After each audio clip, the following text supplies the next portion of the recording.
Shout out Barangay Plaridel. Ganda din ang lugar dito sa Baybay eh. Welcome Barangay Plaridel. Gaganda ng mga bahay oh. Grabe talaga pag Leyte. Bye-bye Leyte. Barangay Plaridel. Bye-bye. Ayan. Plaridel Central School. Oh. Ito mga high school na to. Mga gwapo-gwapo oh. Plaridel National High School. Shout out. Bye-bye Leyte. Si Kuya Uniseries guys. Ang tibay. Init yan eh. Walang jacket, walang gloves, walang sapatos, medyas. Kasi nga nainitan daw siya pag may jacket. Eh ano pa ba itong araw na ito? Tirik na tirik. Hindi pa ba siya nainitan yan? Ang gusto niya ata sunugan, hindi initan. Ganda ng palay oh, dito sa Baybay oh.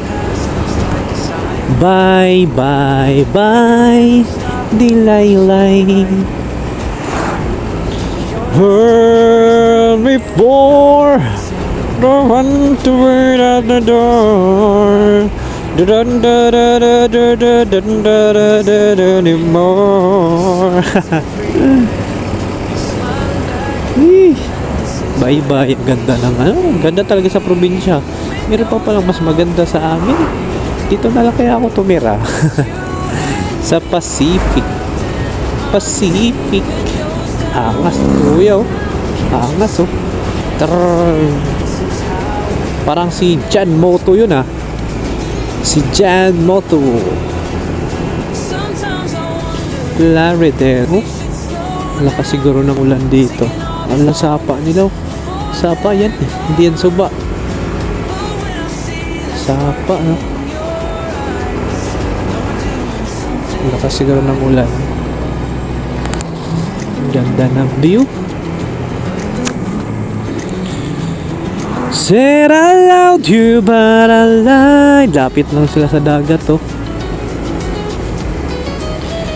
This is more than that I feel inside. Said I loved you but I'm strong.